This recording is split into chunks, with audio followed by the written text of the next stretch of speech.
welcome back. On behalf of Rightfully Sewn, I want to extend a very big thank you to my two new friends and sisters. They're my sisters and they are actually sisters. Both Kelsey and to Haley of duoFIT and CityGym for their support of this event. And I want to thank all of our sponsors, but I do want to give them a big round of applause first. They really are a very dynamic family, and I mean that quite sincerely. Presenting sponsors, Aristocrat Motors and Mercedes-Benz of Kansas City, as well as the Ewing Marion Kauffman Foundation, one dapper Latino who is here with us, Josue. You ever meet those people whose Insta handles are exactly who they are as a personality? He is really one dapper Latino. Flo, C5, Plain Coast Public Relations, and Abby and her wonderful team. Quilters HQ. Is Abby? I know Abby's here. There she is. Hey, Abby. Thank you so much for all of your contribution and help. Soft Surroundings, Crossroads Hotels, Ruby Jeans Juicery, Merci. And you know, they had to put it in my notes like, it's like the French word, merci. Merci, and The Pitch. Now for our keynote speaker. Carbon38 started with a spontaneous contest, a great idea, a fake website, and 14 Post-it notes. Now they are the best place on the internet for performance fashion. Over the past several years, loads of brands and retailers have cropped up in hopes of taking over the market. But everybody from the likes of Nike, Under Armour, and Lululemon. One that seems to be coming out on top is Carbon38. At the helm of Carbon38 is CEO and co-founder Katie Warner-Johnson. And in her role, Katie sets the strategic priorities of the business, leads the company in growing in all areas, including marketing, merchandising, branded label, technology, product, and analytics. After graduating from Harvard University anybody heard of it, Harvard University? Harvard University in 2007 with a BA in art history and architecture, she deferred a position with Deutsche Bank to continue her first passion, ballet. But after numerous injuries and draining recovery, she eventually had to retire as a ballerina. Rather than working in the finance world, Katie entered the world of fitness as an instructor and trainer, working her way to becoming one of the top celebrity trainers in Los Angeles. The idea of Carbon38 struck her after she noticed the level of interest her clients took in the clothes that she wore. At a Women 2.0 startup weekend in San Francisco, Carbon38 was born. And in 2013, Katie launched their e-commerce site with only 5 fitness brands. Fast forward to today, they now carry a curated selection of over 80 brands, their own branded label, and innovative collaborations with other designers and artists. So, joining Katie on stage for a chat-style talk here at Center, Jennifer Lapka, founder and president of Rightfully Sewn. And before I bring Katie and Jennifer out, I do want to say a few words of my own about Jennifer. For about 2 years, we've been emailing each other, trying to find a time to connect and get to know one another. It never happened. Then on a chance visit to their atelier and Crossroads, I met Jennifer. And she is as warm and kind as I had heard. But I want you to know that not only is Jennifer warm and kind, she is very bright and very determined, and it has been my great honor to get to know her. So without further ado, please give a warm round of applause to Katie Warner-Johnson and Jennifer Lapka.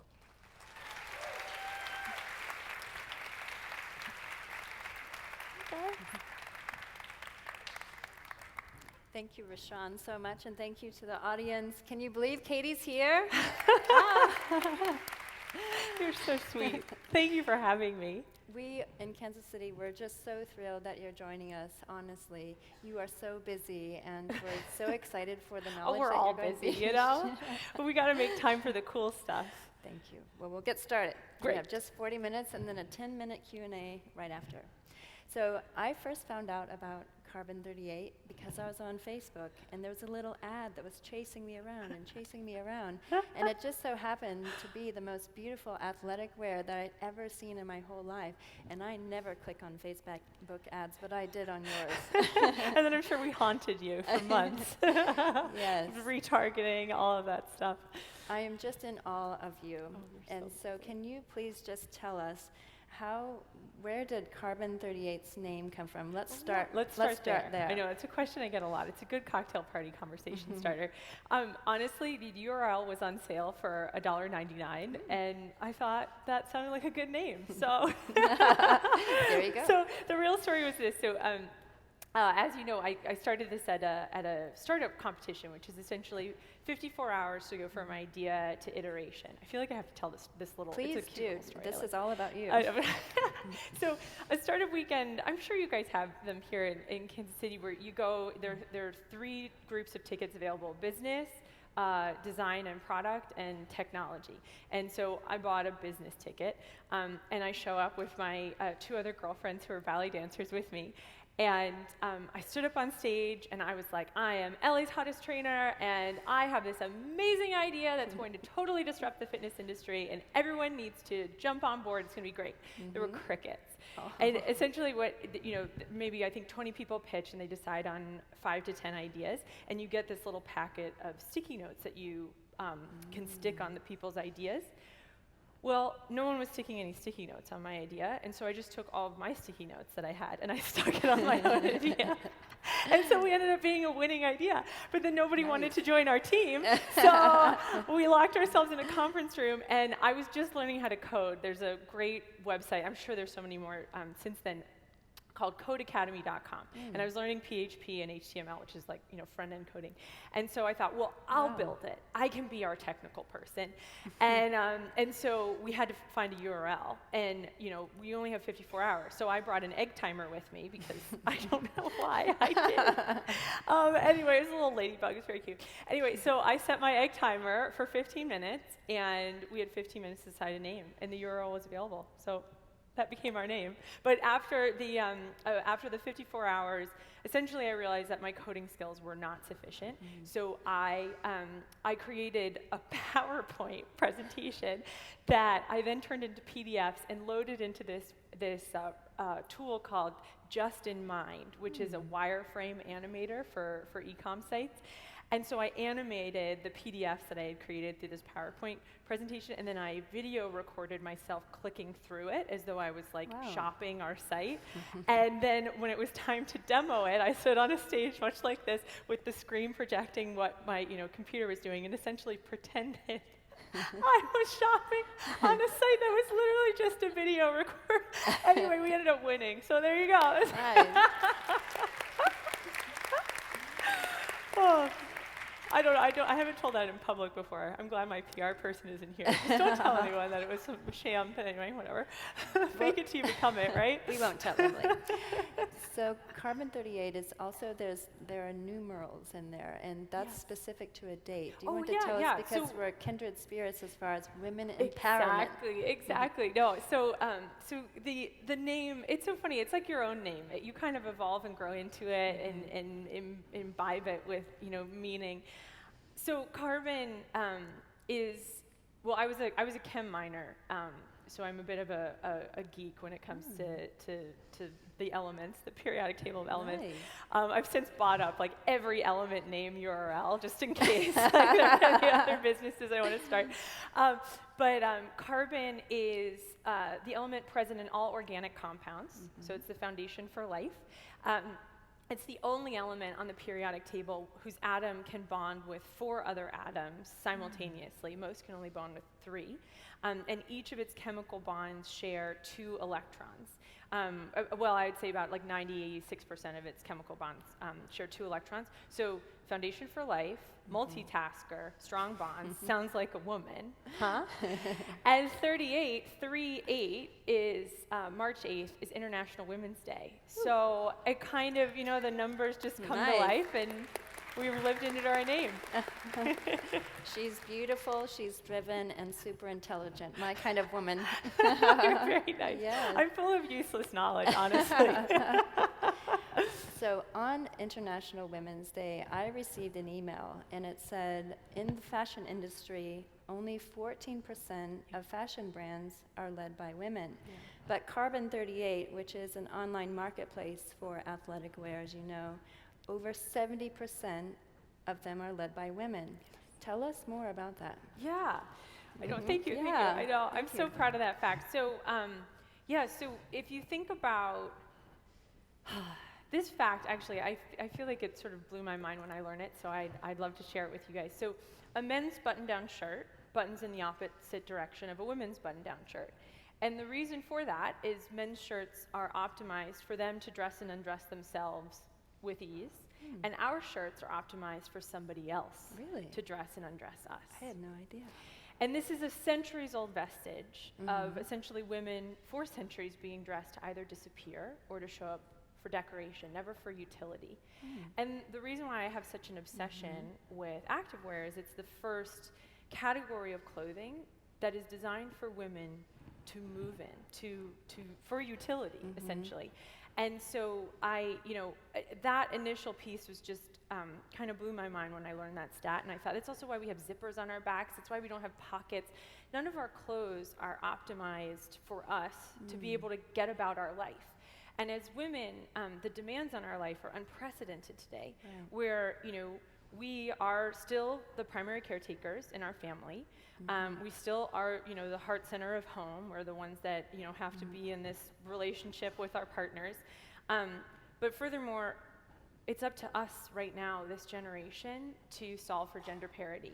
We're on the front lines. And if you think about just a day in the life, and my sister serves as my muse, she's a partner at a private equity firm. She gets up, she goes and she takes her fitness class with her trainer. She drops the kids off at school. She heads into work. She's the one that gets the phone call when, Sophie's sick at daycare, or, the nanny doesn't know where so-and-so needs to go to soccer. She has the whole grocery list in her head, but she's still running board meetings. She's hopping on a plane to and from New York on a red eye. She has to stay at work dinners until sometimes 11 at night, and she still has to look fresh. And imagine doing that in heels, hose, and a pencil skirt. You know what I mean? You just kind of want to die.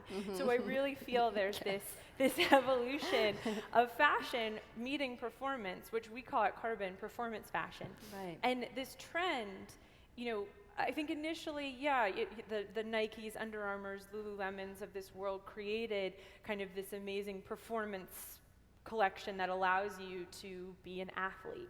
Lulu kind of took it a little bit further with adding some fashion, elements.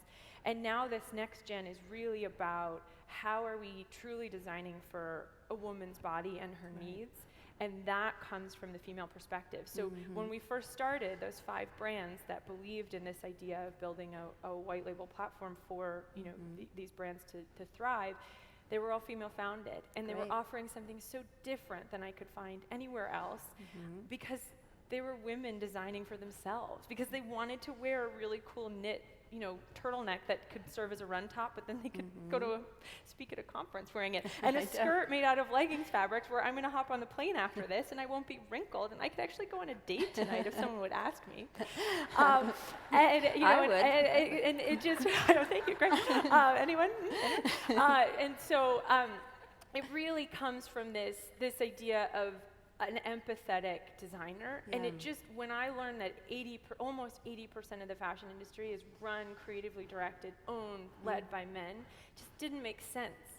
And I have to tell you some more facts. I'm sorry, Please. I get on my soapbox. Come on. So in the next 10 years, it's a very short amount of time, 2/3 of the nation's wealth will be in bank accounts owned by women. Wow.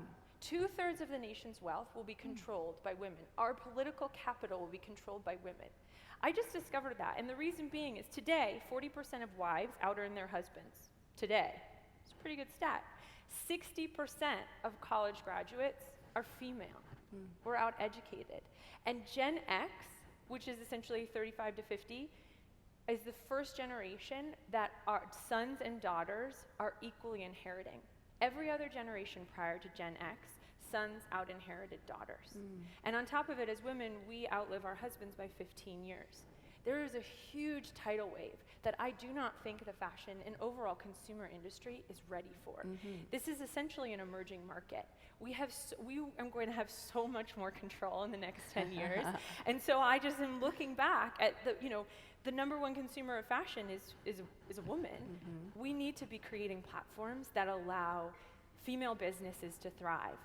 And another fact, look at me, I can't help myself. 35% of businesses started today are female founded, but only 2% of those businesses make over $2 million in lifetime revenue. Only 2%.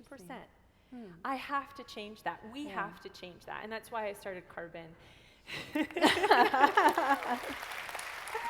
Oh, well, I forgot to say, this is Carbon. Woo, look at that. And if you know me, I love to work out. And so we posted the dress code, be yourself, be comfortable, wear Carbon38, wear your, elevated athletic wear. I plan to go work out after this. Oh, good. Yes, look Just at throw you, on different modern shoes. American woman. Yeah. Wear those. Well, you know what? There is a Hey, class in LA that's running on treadmills and stilettos. Woo! There's actually a workout class. I don't recommend it, but to each his own, right? I love the loud. No. So let's talk about your personality. You are so warm. You're so open. When I talked to your PR person before I talked to you, she said, Katie just loves to have fun. And that's so true, if you can tell. So I want to understand how you, use your ability to be so warm, and genuine to develop relationships. Because Carbon38 has been around less than 10 years, but you partner. 5. Just 5 years. Yeah. Just 5 years to be precise. You partner with Nike, the juggernaut. You have partnered with Jonathan Simkai, the CFDA Fashion Fund. That he's just loved in America now. Great. And Stella McCartney, the British designer who I love. How have you made your path? How have you developed these amazing international relationships so quickly? I mean, as you said to me last night, it doesn't hurt to ask. Yeah. The worst that can happen is someone says no. But I think, I was a professional ballet dancer, and I was essentially raised to be an artist. And an artist and an entrepreneur, in my opinion, are not that different. Essentially, I think we share a lot of the same DNA. We're placed on this earth to tell a larger story, something bigger than themselves. And when I was 15, I was cast in this piece by a choreographer. I grew up in Washington D.C., Eric Hampton, and it was the last piece that he would choreograph because he was dying of ALS. Right. And you can only imagine the prison he was living in the last few months of his life, where he was a dancer and a choreographer, and he literally couldn't move. He was wheelchair bound, and he couldn't speak. And so he choreographed the whole piece using this clear board with the alphabet on it, and we would look through it, and we would watch where his eyes were, and we would spell out the choreography. Wow. And in that, it was excruciatingly painfully beautiful, where essentially all the dancers between 15 and maybe 22, we were all like puppies, kids, and we rehearsed for the 3 to 6 hour blocks of time completely silently. We rehearsed in our socks at some points in the cafeteria of his hospice, and it was that moment and that kind of it was a quick sprint. It was about a 6-week period of my life where I understood what it meant to really be an artist and really truly, it wasn't about my pirouettes and kicking my legs higher. It was about this man's story that we were racing against time to pull it out of him and tell that story, and we had the honor and privilege of being the physical representation, the vessel for that story. And as a dancer, you get to work with amazing choreographers like that, and musicians and composers. And it's this amalgamation of just brilliant, just minds together, and you get to be essentially like the icing on the cake of this deeper well. Right. And so, after I got injured and my ballet career ended, I'd been looking for that feeling, and I certainly wasn't feeling it on Wall Street trading equity derivatives. Yeah. And I went to Broadway, I danced on Broadway, I danced in national tours hoping to find it, but it was still not there, because you're essentially dancing a blueprint of somebody else's creative process. And so when I started Carbon, it was a couple months in where I realized that I finally found what I had been looking for. And I think that ultimately, my job is to channel the larger human condition, but it's also to identify the artistic flame in each of us as consumers, as humans, as, you know, as Stella McCartney, you know, we're all in this together, and we are all capable of shifting perspective, whether it be a micro community or the whole world, and it just takes one person. And so when you put it in perspective like that, it just felt so easy to be able to pick up the phone and say, look, I'm trying to change something. I think you've got a lot to say. Can we say it together? Because it's going to be that much louder. Very nice. Well, congratulations to all of those partnerships. Thank you. Thank you. Amazing. So back to my outfit. Yeah. The Takara pants are Carbon38 label. The top is Ona, O-N-A, and I understand the woman who founded this brand used to work with you. Yeah. So let's talk about camaraderie and competition, because in every growing, successful industry, we talked about this on the phone, there has to be an equal measure of camaraderie and competition. So I understand your Carbon38 line constitutes 40% of your revenue, which is wonderful. Tell me about your team. Well, first of all, tell me, how did you decide to add your own brand amongst all the other labels? Absolutely. And then tell me about the team that help you get it to market. Yeah, absolutely. So, you know, when we initially started, it was with these 5 female-founded brands, and I knew essentially talking to these women, I was looking in the mirror because we were all trying to figure this out and swim around in the dark and see, you know, hopefully the surface is coming soon. And, you know, over the course of the last 5 years, we actually worked with over 250 brands. Okay. And 75% of which are female-founded. And you know, it's essentially, because we carry so many brands, we launch over 600 SKUs a month, from 20 to 28 brands every single month. So we're essentially blowing open the doors for new, fresh ideas every day. You know, and then I, as an e-com site, everything is trackable. So I get to see the customer's journey through the site, what she's clicking on, sales velocity per SKU, is she responding to certain colors, what's trending, fabrications. Then I also see on the back end, what is our return rate? What does that look like? Where, you know, how should things fit? How should fabric feel? What is she responding to? What is she not? And I'm looking at all this data, and then I'm also hearing, of course, I take customer service calls a couple times a week. Like I hear that feedback, we get it through social, there's this constant feedback loop. And I started to see there were some holes that I needed to fill. And it was mostly around the area of what we call performance fashion. So stuff that you really are wearing beyond the gym, stuff that's getting you on that red eye and into that business meeting, and onto that date. And so, you know, initially I went to our vendors and I encouraged them to create product that, you know, was going to meet this unmet need. And if you sit in their shoes, you know, once we launch them, we kind of consider ourselves queen makers. We're a branding agency. We fund a lot of their production. We really try to help them scale. And we also help introduce them to other wholesale partners, because that's how you can really scale and build cash flow, is by getting POs from a bunch of different wholesale vendors. So the other guys that are placing orders are like Revolve, Neiman's, Nordstrom, Net-a-Porter, Net-a-Sporter, whatever you call it. And all of those companies are merchandising solely for the hour and the day at the gym. And so for me to encourage them to go beyond that, they weren't guaranteed a PO on the other side that could support that production. And no matter how much I would, you know, say, I think we can sell, you know, hundreds of thousands of units in this category, they were still scared. So initially I'm like, okay, fine, I'm just gonna do it myself. So our first collection we launched with a neoprene pencil dress and neoprene blazer.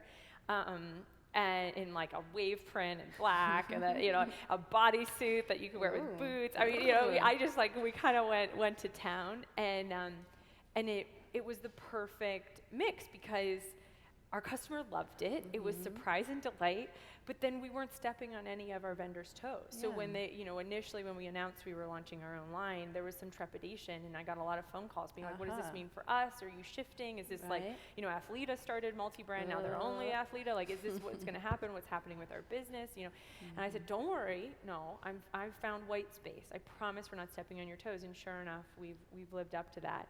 And, you know, and Takara is the legging heard across the globe. We've sold, just this year, we've sold 35,000 units of that 35,000 units. Wow. And, They're so comfortable. I know, aren't they comfortable? And they're super shiny. Tell us more. Yeah, exactly. And we, the other white space I found was more the basics, because everyone was trying to create brand identity, so they weren't playing in the basics. They want to create, neon knit tops as opposed to black leggings. And if you think about what we all wear to the gym, we're actually wearing black leggings. So I saw an opportunity to build into that. And the reason why we add shine is, you know how you contour your face? I was watching a lot of makeup tutorials last night on YouTube in preparation for today, and I'm like, that's just what our tights do. Our tights essentially are like highlighter for your cheekbones, and when you stand, it makes the size of your thighs recede, the center of your leg come to a point, and it gives you this lovely musculature that anyone who puts on a pair of Takara looks amazing. And our waistband, we have this patented waistband that is sort of almost like a mini corset. So it gives you that lovely curve and makes you look feminine, as opposed to, you're like, most of us are not high endurance, performance athletes. Some of us certainly are, but most of us are going about our day and want to feel like beautiful women, no matter what state we are, whether we're in our pre-J's before bed or like sweating it out at the gym in the morning. And so I want to make sure every piece that we sell feels that it flatters the body and it takes care of our customer in so many ways. And it's still very comfortable. I mean, I can breathe, and I would wear them all day. How do you keep a product like this out there and reaching more people and keep it going? Well, we definitely have product maps where we look at what our customers' response is. So, things ebb and flow, and we kind of see nascent and then building, then we have our star products, and then we have kind of our post-zenith, and then our dead products. And we chart our whole merchandising strategy, our whole product assortment, essentially every week at this point against that. Right. And Takara, we launched it in 2016, and so we're 2.5 years in, and it just continues to build. And what's great about it too, and this is something unique to e-com, is it shoots really well on camera. And through our whole proto process when we're developing product, and even as we're advising our vendors, we shoot the product for e-com, and then we see how it shows up, but as we're developing it. So if it starts, peached fabric can sometimes look really flat, and so we know we can certainly sell a peached fabric, but we'll photograph it in a nude or a lighter color so you can see more of the texture, and then we end up converting her on black. But the Takara legging just shoots so well on e-com, and as Joshua was saying earlier, most of our revenue is from mobile. About 60% of our revenue is from mobile, so it has to also look good in a small screen format. And 60%. Yeah, over 70% of our traffic is on her phone, and we assume that 100% of our customers are on their phone at some point in the day. So. And so does that include Instagram purchases and online purchases? The 60%. Yeah. Any other platform? In terms of, we have a couple stores offline, but we're a desktop. We group iPad and mobile into one, but I think any type of tablet is, I think, maybe 5% of our traffic. So it's certainly, it's enough that we have to consider it, but it's not huge. And then mobile is just everything. And the mobile and the tablet performance or the experience are the same. And we design all of our site, our conversion, all of our emails, all of our product photography for mobile. So we're actually, all of us are on our phones like all day long. It's probably why I can't see anything anymore. Well, you are a leader, you're an innovator, and when you are those things, people like to look and watch and sometimes imitate. Yes. So how do you, and that happens so often in the fashion industry. It does. Tell me how that makes you feel. How do you do Honestly, what you great do? Right now, because it means that people are watching. And I think, our company is still so nascent and relatively small to the larger, $340 billion industry. Our halo is much bigger than the nucleus of the business. And I was up at Nike a couple weeks ago. We actually helped them review their 2020 and 2021 line plan, because we know the female customer better than anybody else does. So our whole design team was going through, their 2020 plans and beyond. And we walked through the designer's office, and all of our imagery was up on their walls. Yeah. And they were a little sheepish initially, but it just made me beam with pride. Amazing. Because the first purchase I made when we raised our first round of capital was a camera and a light kit, and I set up a photo studio in my kitchen because I knew that the still and moving image were the fastest way in a digitally connected world to have influence, and so investing in that image, but also in 2013 when we launched, most of the activewear industry was very like pink and cheesy or Dick's Sporting Goods, not feminine and sophisticated like as consumers we are, and so I knew I had to control the market, and the fastest way to do that was through our imagery, and so it lives well beyond our .com, well beyond our social platforms, and imitation is the greatest form of flattery. I actually was just in an email exchange with a small brand out of Sun Valley in Idaho, and they literally bought product from a manufacturer overseas that was a direct knockoff of one of our proprietary collections called Saying, that was all hand-done macrame, direct knockoff. Even the knots were the same. Wow. And I, initially I just emailed her and I was like, look, I understand what it's like to be a small business owner, but you have to understand this is a direct knockoff. So like I can actually probably buy the product from you and I'll sell it, but like I have to somehow figure out how to protect this. And she was super grateful because she was like, I had no idea. I'm so sorry. And now we have a relationship, and now we may be carrying the rest of her designs because some of them are pretty good. Amazing. So yeah, it happens. But I think that fashion makes the world go round. It's so trend driven. You see Zara is just ripping stuff from the runways left, right, and center. And part of me is like, that's too bad. That's a creative genius behind the designer. But it allows the rest of us to wear clothes that we couldn't normally wear, and to express ourselves in ways that we couldn't normally express. So it's kind of like it's a balancing act, Well, let's talk more about your photography, because I think you mentioned very early on you had a couple of light boxes. Yeah. I open up every single email that I get from you, which is, regular. Yeah, Rightfully Sewn sends out 6 emails a year. You, on the other hand, what is your cadence? And then also, how do you do that programming of the photo shoots to achieve all of those emails? And they're all beautiful. Thank you. Yeah, so we send 8 full list sends a week, and we'll send up to 6 targeted sends a day. And so that doesn't mean everyone's getting, 7 emails a day. It's spread out, but we track behavior, what they've clicked on, how long it's been since purchase, if they looked at Takara and didn't buy, if they've abandoned a full cart, things like that, and we figure out ways to communicate. In terms of creating imagery, we produce over 65,000 images a month. Wow, and we have, it's amazing. It's a lot. Imagine that server. Yeah, actually, we used to, before we have like a server room where you go in, and it's like freezing cold, and it's just stacks and stacks and stacks of servers. But before we had that, I would just keep everything on the drives that you could like buy at Radio Shack that are like 2 terabit, and we name them all after the Kardashians. So we'd be like, hey, give me North, I need it. Anyway, so now we actually have a whole platform, and we store a bunch of it on the cloud as well. But yeah, we have 2 photo bays, and then in the building that we're in, the other tenant in the building is Apple. So my board members are not so happy with that, but whatever, we have a gorgeous space.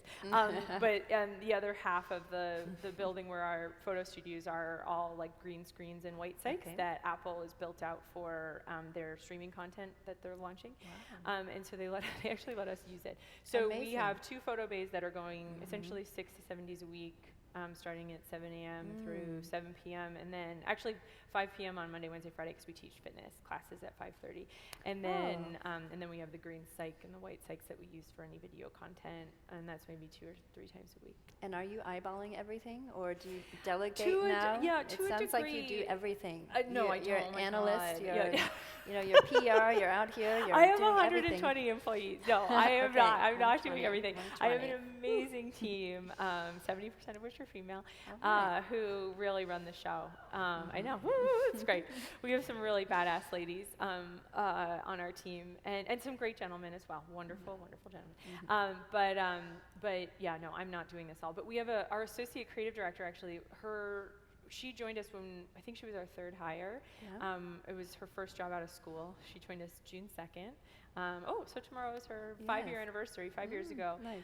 as like a junior graphic designer, and now is our associate creative director, and she's been the heart and soul of this since day one. And if you look back over the last 5 years in terms of the evolution of our imagery and our voice, it's really shifted. It all feels like carbon, but we've been able to reinvent ourselves every 8 months or so. Nice. Well, let's talk about money. Because, you can Makes the world design. go around. I know. You can design all day, but then you Yeah. have to have sales to back it up. You also have to have capital investments when you're ready to grow. So let me read a couple of quotes. Oh, gosh. In a 2017 interview with HuffPost, you confidently stated, "I'm taking next steps to become a billion-dollar company." Yeah. In an interview just this year, a couple months with Fashionista, you talked about successfully securing several rounds of funding.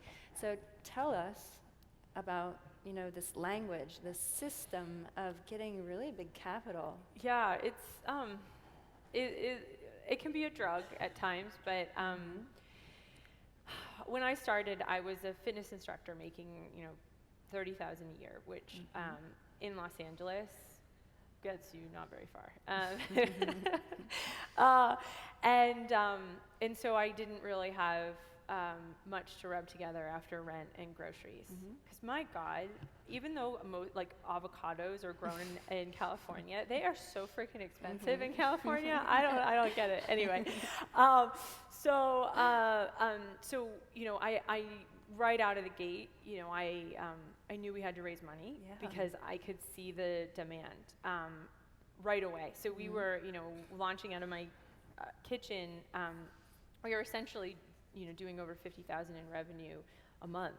I'm fulfilling out of my dining room and taking customer service calls and, doing it all, packaging stuff, curating, managing our open to buy, dealing with all of our patents and legal stuff. I mean, it's just insane. Amazing. To think back to some of that. And I knew we would just fall apart. I would fall apart. So immediately I started raising capital because I read 4 Hour Work Week, that Tim Ferriss book. Ooh, yeah, it's good. And there's some stuff in there that's a little weird, but there's some stuff that was really good. And I read it, and he essentially, and this was before the Facebook changed their algorithm, but he created kind of a plan to test, to just concept test by creating landing pages and then buying Facebook ads and driving traffic. And so I had started that way, essentially, where I was starting to buy up Facebook ads and drive traffic to landing pages to see what the response was. And then as we started being able to ship product, you could actually see what that cost to acquire was, what the conversion rate was, and where, on a contribution margin basis, how much money I was making off of each order. And so my unit economics were really solid, and that's essentially what investors are looking for. If you're profitable on first order, you can scale. And I think at the time it was $30 to acquire a customer. Our average order was $250, and our contribution margin was 37% after net revenues of $160 or whatever. So I was making $15 an order, essentially in pure profit, going right to my bottom line.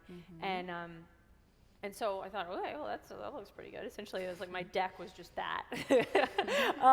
And I went out and I raised $300,000 pretty quickly, just by essentially talking to anybody that moved. And then literally standing in line in the coffee shop, if he was wearing a suit, it'd be like, "You look like you have money. Would you like to learn about this interesting business idea?" I honestly, anyone. Whole Foods is a great place for people that have money to go fishing. And there was also this bar in Beverly Hills called Mastro's, where anyway, it's where I sat at Mastro's. Whatever, I have no shame. So we raised $300,000, and then Mayor Garcetti, who's mayor of Los Angeles, he was hosting an event called the Global Edge Conference, which is hosted by an organization called YPO, Young Presidents Organization, and he invited companies from LA to apply to be able to present sort of Shark Tank style on this stage at this conference. And like the Dalai Lama is speaking and Bill Clinton is speaking, and then he has this little 15-minute segment for 3 companies to pitch. Wow. And so I applied and we got selected. Hey. So I get up there and like I Amazing. kind of knew my audience. It was like 3,000 dudes. Okay. And I brought all my girlfriends in their cute sports bras, and we all got up on stage, and I was like, so I'm raising $1 million, and I raised $1 million in that cocktail hour. Know thy audience. Wow. Yeah, so that was like our first round, and then a year later, I went out and I raised another $1 million, mostly from that same group. They just re-upped because we were we were doing 50,000 a month, and then in that next year we were doing like 150,000 a month. So our run rate had increased significantly, and then in 2015 we had a business. I think we were doing like 10 million in annual revenue, so it was like it was pretty good. And there were like 12 of us working on it, and so I had an actual like historical financials over 2 years. Like I had, I could put together a deck that had more than just my unit economics, but it was certainly very prominent. And then we went out and I raised an additional 9 million in that round. So I raised 11 million to date, and then that's when we just started taking off because I had the capital to invest in the founders that we were working with, because they couldn't scale with us without cash flow. So I was funding and financing their production. I was serving as their creative and branding agency, and we were building out this robust platform that wouldn't break. And it just was, the team was doubling every couple months. It was insane. And then in January 2018, we just took on. Actually, now it's a total of 35 million from Foot Locker, which you're like, Foot Locker, what is that? They're an amazing company that does over 8 billion in revenue a year, delivering 2 billion in pure profit to the bottom line every year. They're brilliantly run. Most of their teams work there for over 25 years. Lauren Peters, their executive vice president and CFO, who's one of 15 female CFOs in the Fortune 500, sits on our board. Oh, that's terrific. It's really great, and it's essentially the greatest gift that Lauren gave me, besides the check,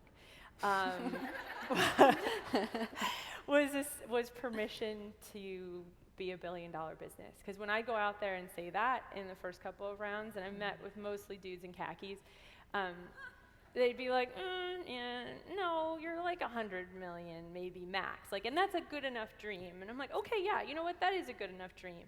And then I sat in Lauren's office right after we closed with actually most of the executive team, including Dick Johnson, the CEO, right after we closed. And she goes, all right, path to $1 billion.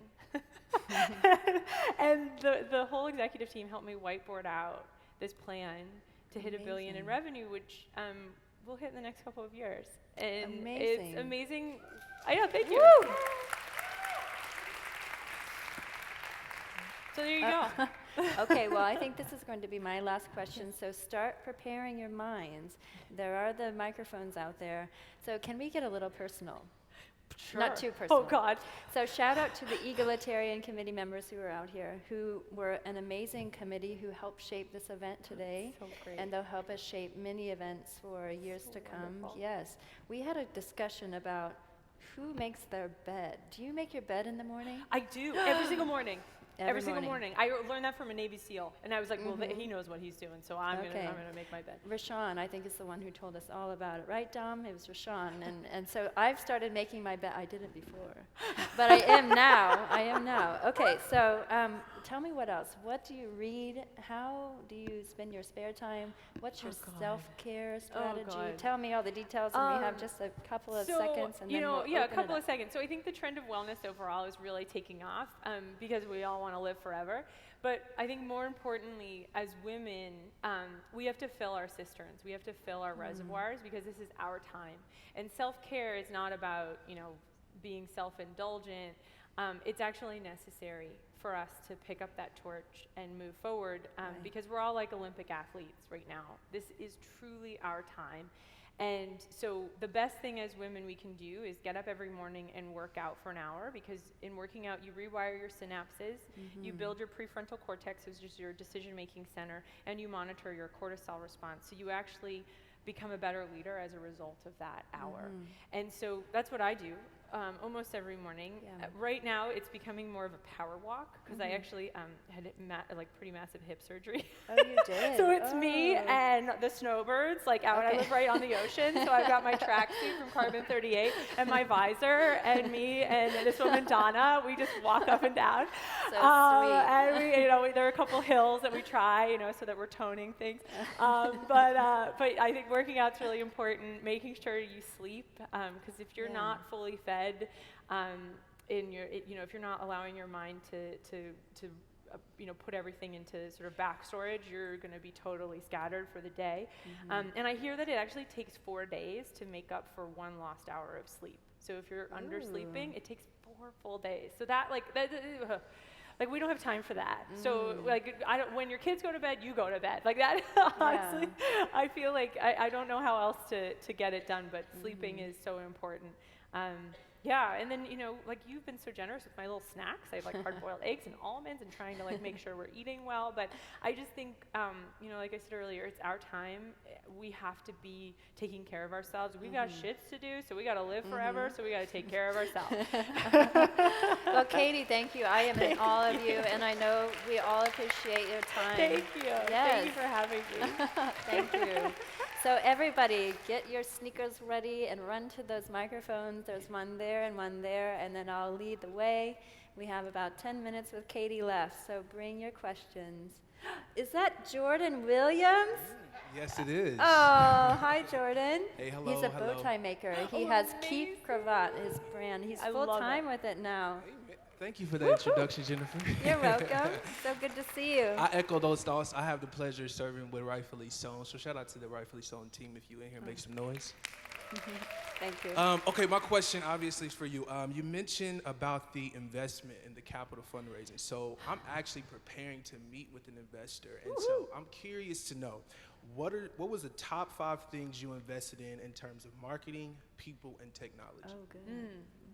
Well, so figuring out that unit economics is really important. So understanding how much it costs to bring a customer in is so important. So actually investing in that trial and error is kind of the best thing you can do. And it takes trial and error. You kind of have to throw spaghetti against a wall, see what sticks in terms of getting the word out there. And then you're understanding, especially if you're direct to consumer, you're going to have a whole lot more contribution margin than I do because I'm primarily a retailer.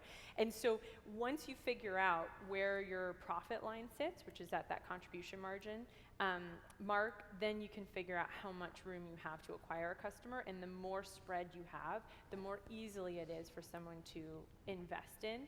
I think, and that's important pre-round and post-round, because once you raise money, just so you know, you're gonna raise again. Like you kind of can't stop, especially as you're scaling.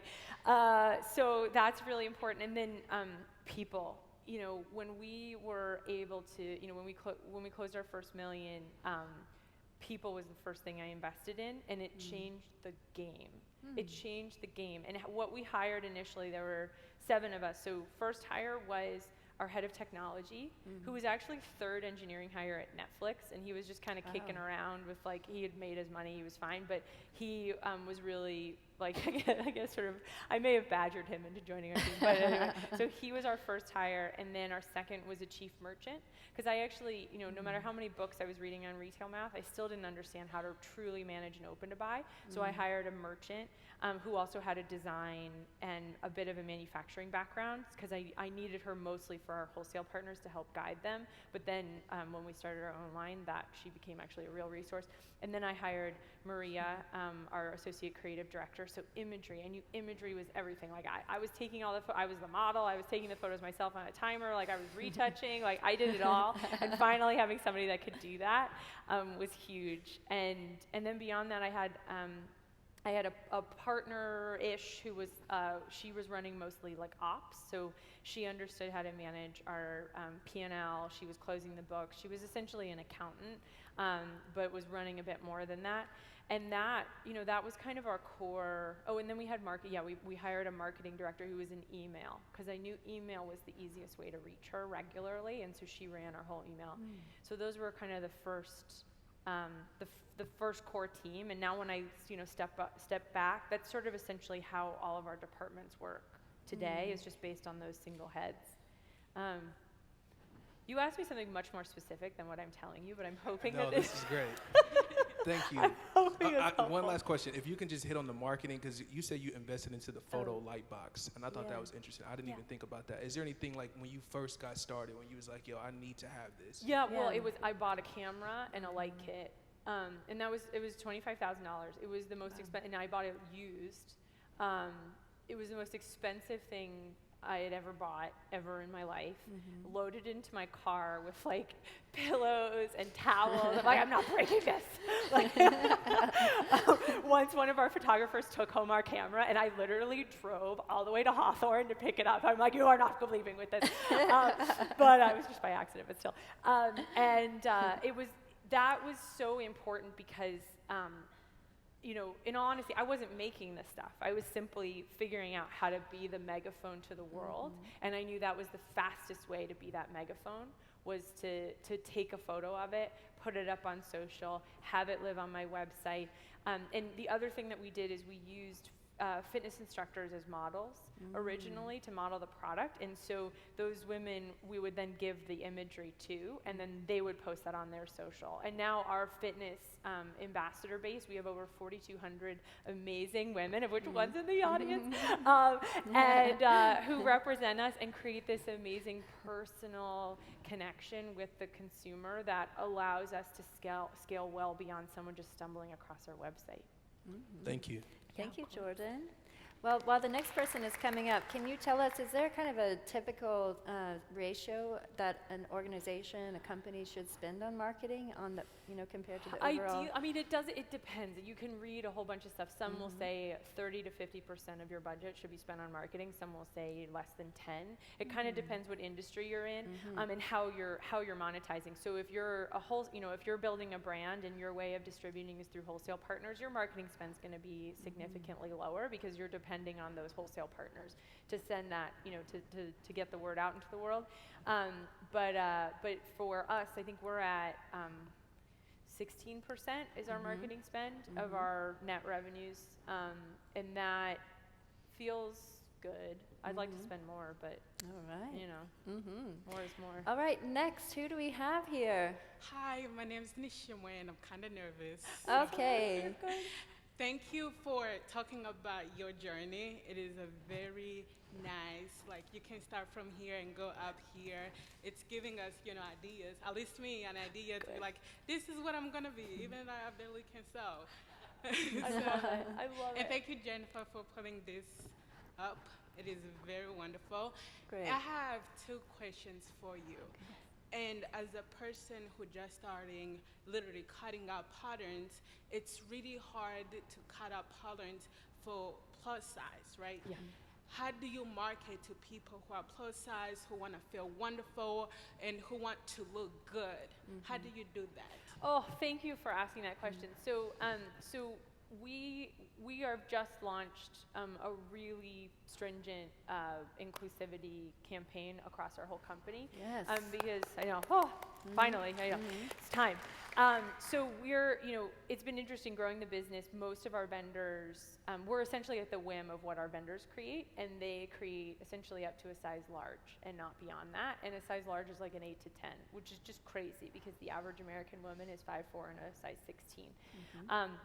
And so we, essentially, we were hogtied. We were able with our own collection to extend, and now we sell larger sizing. And initially, we thought we would have a bigger hurdle in terms of marketing to the customer, but we don't. We, the first few things we did is we gifted like Ashley Graham some of our Takara, and she wore a pair. She came back. She bought 6 additional pairs that same week, and then she posted all over social about how fabulous our pants are, which really helped. And then we started doing A/B testing where we would show an email with all fuller figured women, and then kind of more straight-sized women side by side, and send them out to 2 different groups and see which one outperformed. And the full-figured women outperformed by leaps and bounds. So it's just so clear that the market is no longer interested in the, Cindy Crawford image of perfection. They want to see themselves in the clothes. And so that's simply what we're trying to just give back to our audience. So I think that it's easier than you think. It's, for some reason, it isn't as universal as it should be. It's kind of nuts what some of these more high-end designers are saying, and why they're digging in their heels into not producing larger sizes. Lululemon actually, in most of their product offering, only offers up to a size 8. It has a lot to do with the founder, not believing that women above a size 8 should be seen in his clothes. So if you start looking under the hood, there's some bad stuff. We got to drain that swamp. And I'm a company that supports women, and it's as simple as that. You just shine a mirror at the beautiful women that you serve, and they'll shine lovely light right back at you. Nice. Well, last question, and if anybody, do you mind, since you had one question, can we have Christian ask his, and then can you find one of a Rightfully Sewn staff member and ask your question, and I'll work with Katie's PR team to answer your second question, okay? Yes, ma'am. Thank you. Thank you. Okay, Christian. Hi. So going back to marketing for a bit, Carbon38 has like a really robust ambassador program, probably one of the most comprehensive to date, especially in your field. Can you talk a little bit about the importance of ambassador marketing and how Carbon38 is unique in that, and how that's sort of changing marketing overall? And number two, I'm working on I've been developing the same. A similar concept for transgender and gender nonconforming people. Oh, I love it. That aside, who are you mentoring right now, and do you have room for one more person? You and me, we got okay, this. We awesome. got this. 5 minutes before you leave. And happy Pride Month too, everyone. Oh my God! Happy Thank you Pride so Month. much. Happy Pride, everyone. So going back to ambassadors, so the ambassador program essentially started from me. I was a fitness instructor at the time. I would get up and teach essentially 70 women a day across 3 or 4 classes, and I would wear the product that we were selling. And I had this super intimate relationship with my clients, I should say, that they initially just wanted to shop to support me, and then when they received the clothes, they were like, "Ooh, this is something interesting." And so when Carbon started to take off, I had to stop teaching, and because I needed to focus on the business. And so I got all of my friends who were fitness instructors to sport the clothes, and that was great. I had essentially 30 women across LA and New York wearing the clothes to class, and we could see kind of the direct response of when we would send out new product offering, how it would come in terms of sales. And so then this was July 2014. I kind of took a step back and looked at the community of instructors that we were working with, and most of these women had come to LA to be actresses, and their plan B was to be a Pilates instructor. And so I wanted to figure out how I could make their plan B feel like their plan A. And furthermore, as an instructor, you do have this very intimate relationship with your client base where you know a lot about her. When, so-and-so's had an affair, who's having, going through a divorce, what's going on, her business is going on. So much about, when she's pregnant before her husband does. You know what I mean? You just know so much about her. And she's coming to you because she wants to look like you, she wants to wear what you're wearing, she wants to eat what you're eating. But oftentimes, you're also, the hired help. And it's this weird strata that you sit in where I found I was incredibly lonely. And so I'm looking at these women who came to LA wanting to be actresses. I know how lonely it can feel, because at 6 p.m. on Friday, no one's calling you until 6 a.m. on Monday. You're everyone's favorite person during the week. No one wants to talk to you on the weekend, because they all want to drink their rosé and eat their cheddar bunnies or whatever. And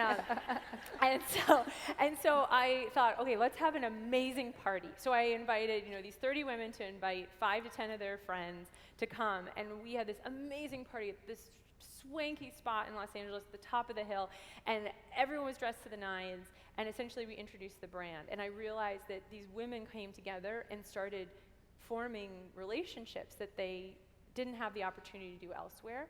And so essentially now, today, we have 10 to 20 ambassador events a week across the globe. We're in we have ambassadors in 26 countries. And essentially the events is what is the glue. It's the fact that essentially I feel it too. I'm lonely as a CEO. I need peer groups to help me think through things. And so we've created everything from like workbooks that help you on goal setting to how to open up a fitness studio, how to build a franchise, how to raise money, how to, how to set your 10-year, 20-year goals and meet them. All those things, like marketing, all the things that like I know that I think could be applicable or our team knows, we use that and we put that onto the world, and it just becomes a self-serving, amazing group of bosses that are building together. And as a result, they rep the Carbon brand. There is an emotional connection to the Carbon brand that just supersedes like the website, and it becomes this highly personal connection. And so how it works on the customer facing end is the instructor gets a promo code that they pass out to their client. The client redeems the code, and the instructor gets a $25 discount. Yeah, there you go. And so it becomes this sort of virtuous cycle where our instructors are earning clothes, and she's giving a gift to her client base, and it's driving now upwards of 15% of our sales, close to 20. So it's an amazing. It's just, it blows my mind, and the testimonials that we get back from our community. I can't wait to see what we do next with this, because this is what it looks like to have grassroots marketing that can change the face of an industry. So just keep your eye on this one right here, and we'll change the whole world. Katie, on behalf of Rightfully Sewn, on behalf of Kansas City, on the behalf of the Midwest, thank you so much for coming. Thank you for having me. Thank you. Thank you. Thank you. Okay. All right. Thank you. Thank you. Oh, you guys are so sweet.